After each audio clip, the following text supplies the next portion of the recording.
Hotty Toddy or something. I don't know. I didn't go to that school. Today we're going to be talking about McCormick's at Ole Miss. McCormick's is an on-campus restaurant bar place that's inside of a hotel called The Inn. So, without further ado, let's get going here. First drink we're going to talk about is the Faser Rita. Legend has it that a football player came into McCormick's at Ole Miss and ordered a margarita, and he got really mad because it took too long. And when the margarita actually came, he just heated it, threw it on the ground. And so the waitress who brought him said margarita went back to the kitchen area and said, "We need to name Spicy Margarita after that guy because he's spicy." And they did. The Faser Rita is tequila, triple sec, lime juice, Tabasco, and ginger syrup. Ginger syrup definitely adds a little bit of depth on this one. I regret to inform you that I destroyed my Boston shaker, so we're going to be using this one instead. Don't hate me. Let's start with 3/4 of an ounce of lime juice. We're going to use 1/4 of an ounce of ginger syrup, which, if you are for some reason unfamiliar, is just simple syrup that has ginger cooked into it. It's going to be pretty normal measurements here. It's going to be basically going to be a regular margarita. 3/4 of an ounce of triple sec. We're using the cheap stuff. This recipe calls for Exotico tequila, which is not a bad tequila. 2 ounces.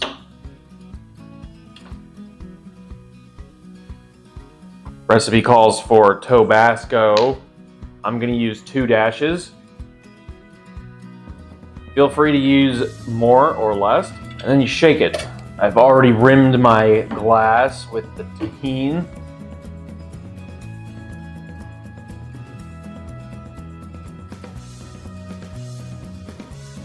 There's our lime wedge.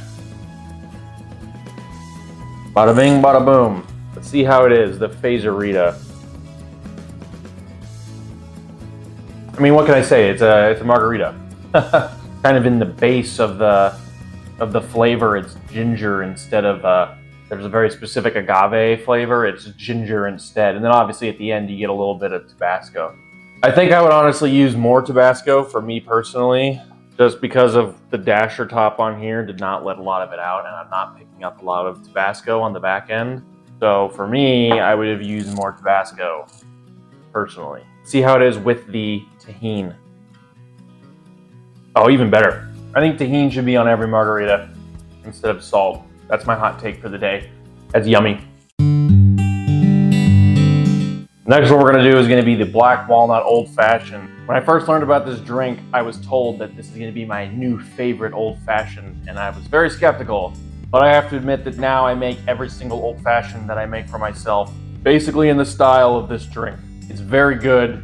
Highly recommend.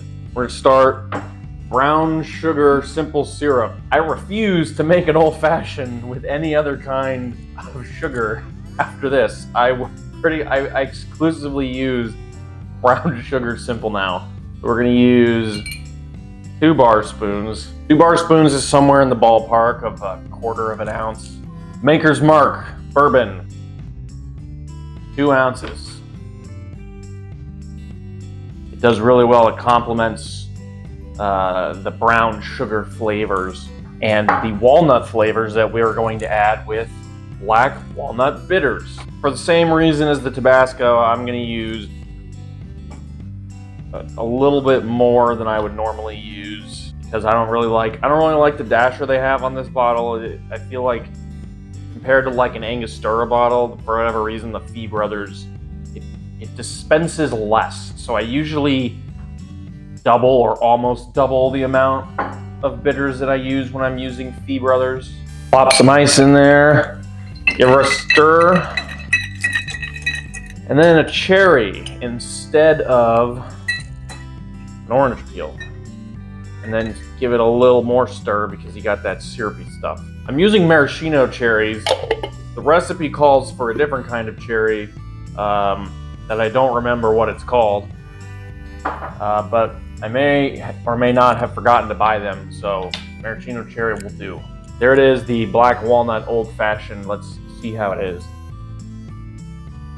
Oh, delicious. Yeah, I kind of jumped the gun when I was making the drink, because what I already said is what flavors are. The earthy, but not in a green way, in like a brown way. Like a green way, like, you know how, like, you know, earthy green would be like, you know, gin or like kale.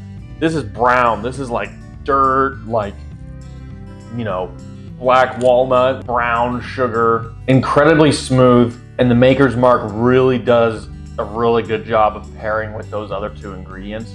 This recipe works with pretty much every whiskey, and I've made it with pretty much every whiskey that I have, but the bourbons and especially Maker's Mark work really well with this flavor profile of this kind of earthy, nutty, kind of brown sugar thing. It's really, really good.